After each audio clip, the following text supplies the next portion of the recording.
Calls are growing to boycott Crown Royal whiskey after Diageo announced it's closing its Amherst bottling plant in 2026. Cries grow louder here in Ontario for a boycott of Crown Royal from liquor stores. So this is what I think about Crown Royal. That's what they could do.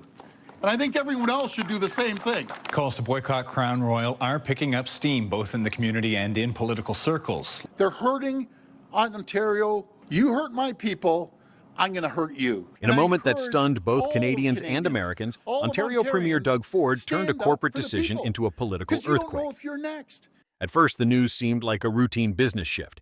Diageo, the parent company of Crown Royal, announced in February that it would close its bottling plant in Amherstburg, Ontario, costing 160 workers their jobs while moving operations closer to U.S. consumers.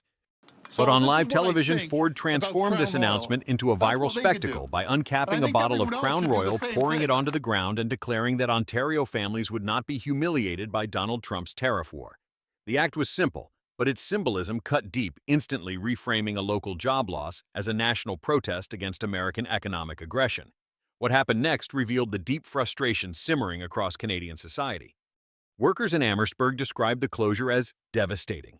It's not just 160 jobs, it's 160 families, mortgages, and kids in schools, said Brian Ouellette, a maintenance technician who had worked at the plant for 18 years. Small businesses nearby also felt the blow. One bar owner told CBC that losing Crown Royal production locally meant fewer orders from distributors and less tourist traffic. You don't replace an icon overnight. At the same time, Ontario Premier Ford hammered his point home, urging consumers to buy Canadian-made whiskey instead. Support the people who distill and bottle right here in Ontario, he said, igniting a call to arms that spread across social media within hours. The protest struck a nerve because it touched a much larger story. Trump's tariffs, which were supposed to bring jobs back to the United States, have instead unleashed chaos across North America. According to the Canadian Chamber of Commerce, Canada's liquor industry alone has lost more than $500 million in revenue since the boycott of American whiskey began. Industry data released in July showed that liquor sales in Canada had fallen by over 12% compared to pre-tariff levels. That decline has left American distillers with warehouses full of unsold inventory.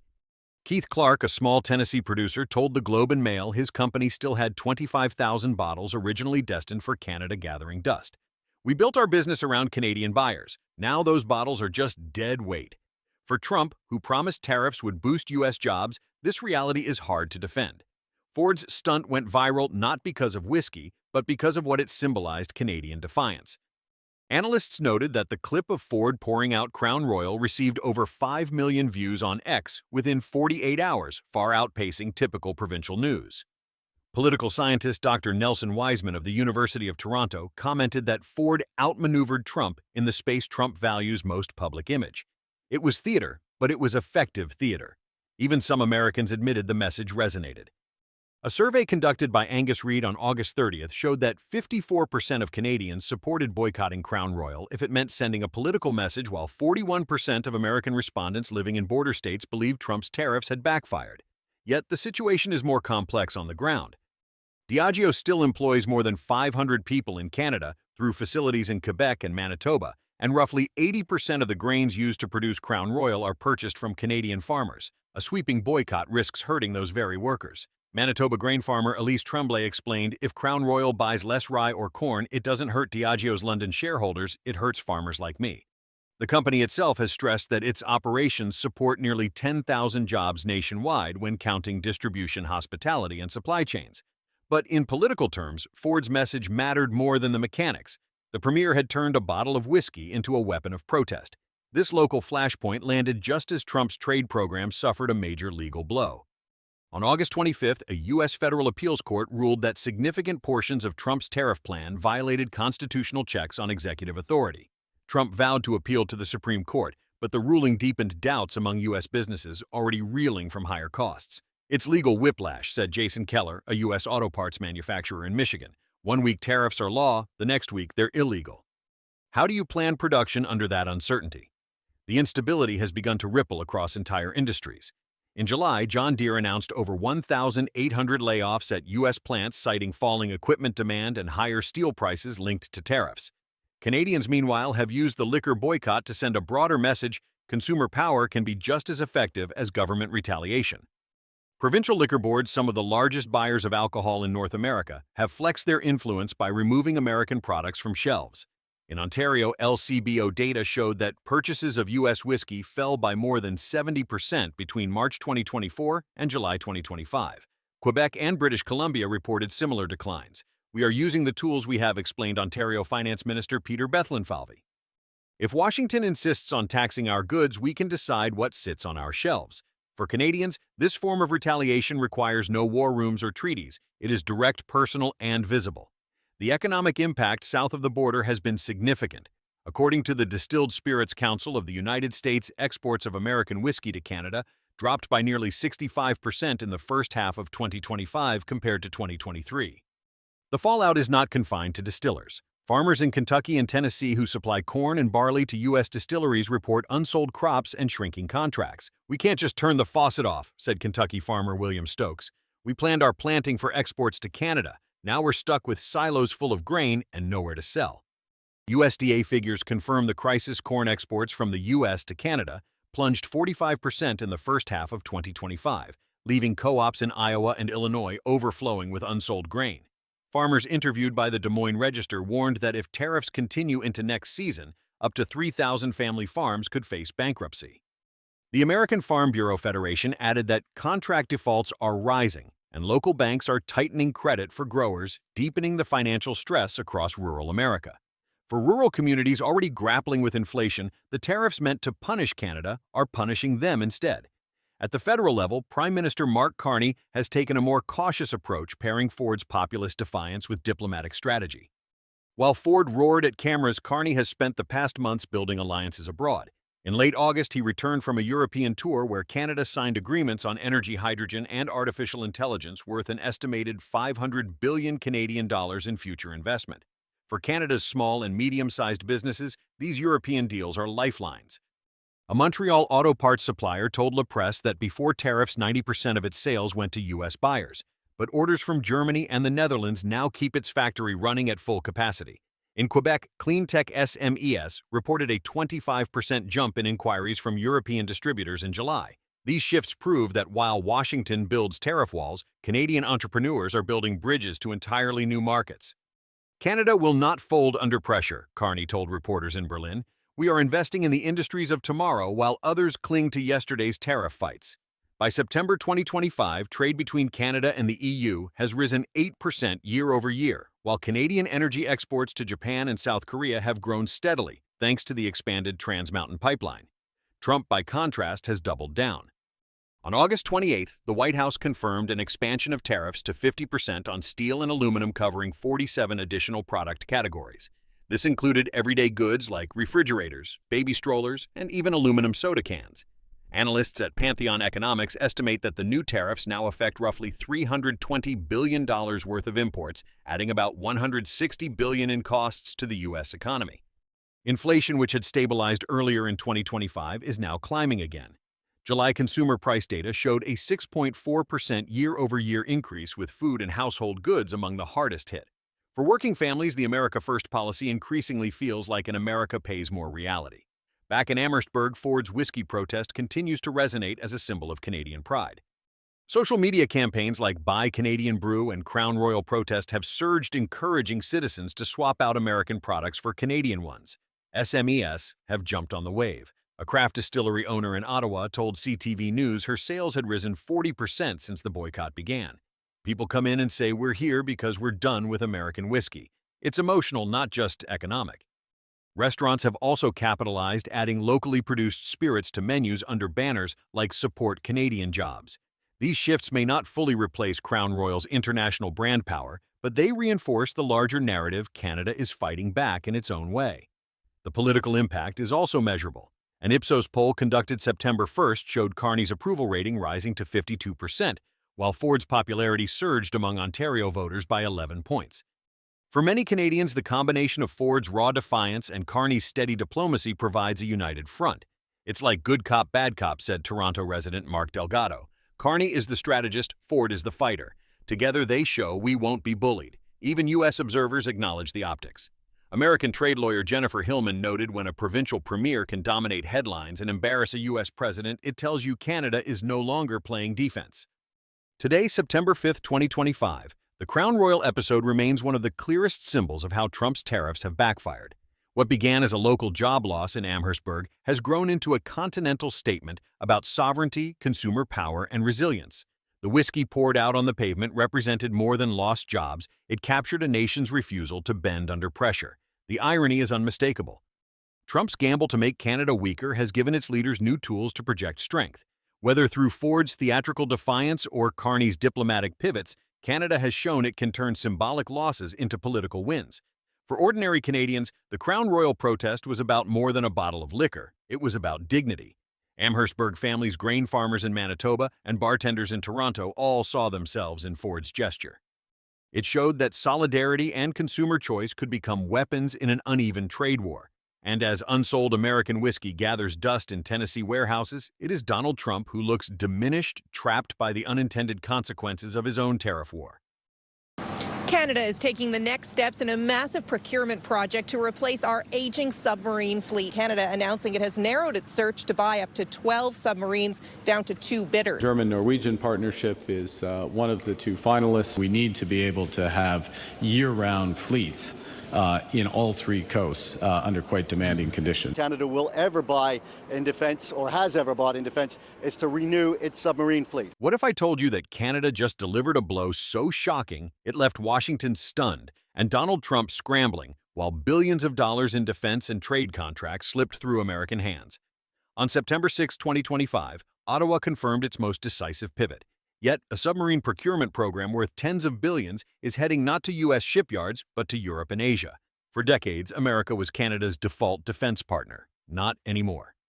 This time, Trump's tariffs have backfired so severely that Canada is betting its security on German and South Korean steel instead of American shipbuilding, marking one of the most dramatic shifts in North American defense cooperation in generations.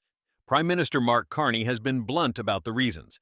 Speaking last month in Berlin, he said if Washington treats Canada as a trade adversary, it cannot expect to be rewarded in defense. His statement followed months of tariff battles in which Trump raised duties on Canadian metals, copper, and softwood lumber to between 35% and 50%. Those measures were supposed to project toughness. Instead, they opened the door for European and Asian firms to grab contracts. Those contracts could reach $24 billion to $30 billion over the coming decade. For Canadian taxpayers, this is a pragmatic decision. For U.S. workers, it is a devastating loss of jobs and investment. At the center of this pivot is Canada's submarine fleet. Ottawa's 4 aging British-built Victoria-class subs plagued by maintenance problems and frequent breakdowns are nearing the end of their service life. The government now plans to buy up to 12 modern replacements, with each submarine projected to cost around $2 billion US. This would make it one of the largest defense procurements in Canadian history. According to CBC News, the shortlist has narrowed to ThyssenKrupp Marine Systems of Germany and Hanwha Ocean of South Korea. American companies are not even in the running. That detail illustrates just how far trust between Ottawa and Washington has eroded. For shipyard workers in Virginia, Connecticut, and Wisconsin, traditional hubs of U.S. naval construction, the exclusion is a gut punch. We built ships for the Cold War, for Iraq, for Afghanistan, and Canada was always a partner, said one union representative from Groton, Connecticut. Now we're being told those jobs are heading overseas because of a tariff fight. It's devastating. He is not exaggerating. Defense analysts estimate that if even half of the submarine contract had gone to American builders, it could have supported 15,000 to 20,000 jobs directly and indirectly. Instead, those jobs will likely appear in Hamburg or Busan. Carney's submarine decision is not an isolated act. It is part of a larger strategy of economic diversification forged in the heat of Trump's trade war. In August, the Canadian Prime Minister toured Poland, Germany, and Latvia. In Berlin, he signed a partnership to supply Europe's defense and industrial base with Canadian critical minerals. Canada has more than 200 active mining projects involving lithium, cobalt, and nickel resources desperately needed for electric vehicles and weapons manufacturing. As Carney put it, Canada will not fold under pressure. We are investing in the industries of tomorrow while others cling to yesterday's tariff fights. For Europe, this is a lifeline. For Canada, it is a new revenue stream. For the U.S., it is lost influence. Poland, a NATO member already spending over 4% of GDP on defense, welcomed Canada's outreach. In Warsaw, Polish Defense Minister Władysław Kosiniak-Kamysz praised Ottawa's commitment, saying Canada is proving it is a reliable ally, not just with words, but with action. The 2 countries discussed joint training exercises and new weapons cooperation. Meanwhile, Canada is also pushing energy diplomacy. Plans are underway to export liquefied natural gas to Europe via Churchill Port in Manitoba. For Europeans weary of dependence on Russian gas, Canadian LNG represents stability. For Canadian energy producers, it opens new markets outside the United States. The numbers tell the story clearly. Between January and July 2025, Canadian exports to the U.S. fell from roughly 73% of total trade to about 67%, according to the Manitoba Chamber of Commerce. That 6-point drop may seem small, but in dollar terms, it represents tens of billions being rerouted.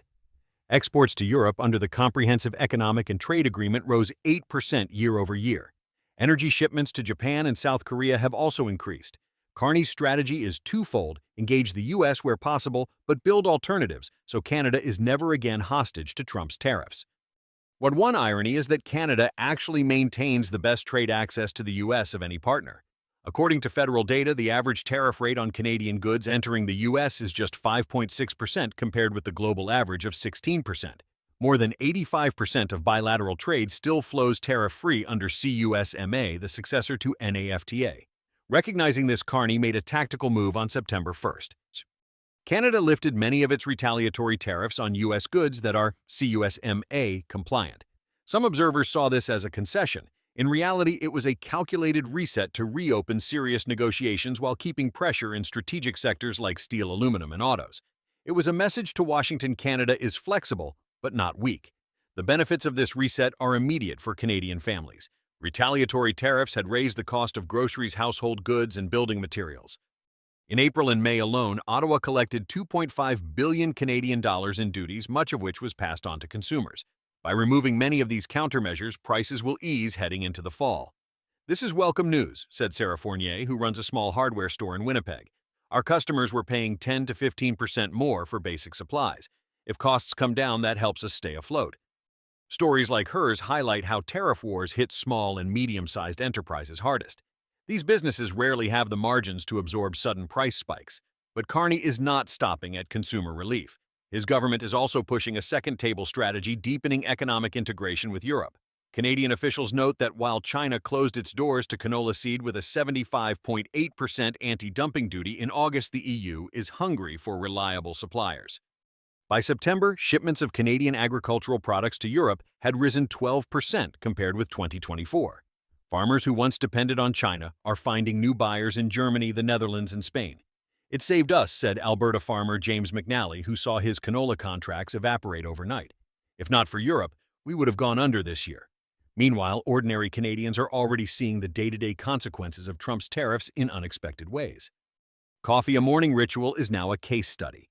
In July, Trump slapped a 50% tariff on Brazilian coffee. In 2024, Brazil shipped over 8 million 60-kilogram bags to the U.S. worth about $1.9 billion. With the tariff, a 50-pound bag that once cost $147 now lands at nearly $360. Retail prices are projected to climb 15 to 20%, pushing a $16 pound into the mid-20s. U.S. consumers drink 450 to 560 million cups per day, so the shock is massive. But Canada-Brazilian coffee enters tariff-free. Imports jumped 25% in the first half of 2025. For Canadian households, that means stable prices. For U.S. consumers, it means every cup costs more. A small trade decision in Washington has reshaped North America's coffee market, perhaps permanently. Economists warn that these disruptions have long-term effects. Supply contracts once shifted rarely return. If Brazil diverts even 20% of its exports to Canada, the U.S. could lose its position as the world's largest buyer. That loss would ripple through an industry worth $343 billion annually and supporting 2.2 million American jobs, according to the National Coffee Association. By contrast, Canada would cement its status as a reliable hub for coffee imports, strengthening trade links with Latin America, while American consumers face shortages and inflation. Critics inside the U.S. are taking notice. Ohio Senator Sherrod Brown has warned this is not just a trade dispute, it's a tax on families. Every dollar spent on tariffs is a dollar not spent at the grocery store. Business leaders agree. The U.S. Chamber of Commerce estimates that Trump's tariffs have cost American companies and consumers more than $110 billion since 2018. Add in the latest rounds, and the figure climbs even higher. For small manufacturers, the uncertainty is unbearable. "We don't know from one month to the next what tariffs will apply," said a Michigan auto parts supplier. You can't run a business that way. For Canada, the lesson is clear: build resilience. That is why Carney's government is doubling down on critical minerals, LNG exports, and European partnerships. It is also why Ottawa is spending billions on new submarines from Germany or South Korea. By doing so, Canada not only secures its defense, but also signals to Washington that it has options. Trump can threaten tariffs with the stroke of a pen. Canada, by contrast, is turning those threats into leverage for new markets, cheaper imports, and strategic independence. None of this means Canada is walking away from the U.S. More than $800 billion in trade still flows annually between the two nations. But Ottawa is proving it will not be cornered. It is emerging stronger with choices that no tariff can erase. As University of Toronto economist Armin Yalnizyan put it in a recent interview, this is the first time in modern history Canada is treating the U.S. as just one partner among many, not the only partner. That shift may redefine North American economics for decades. And so the irony is complete. Trump's tariffs were meant to keep friends close. Instead, they have driven them away. Canada's submarines will likely be built in Hamburg or Busan. Its coffee will come from Brazil without added cost. Its farmers will sell canola to Europe instead of China. And its SMEs will find breathing room while U.S. consumers pay more for the same goods. This is not just a trade dispute. It is a realignment of alliances, supply chains, and daily life. And as of September 6, 2025, Canada is not retreating. It is advancing, proving that smart strategy can turn pressure into power.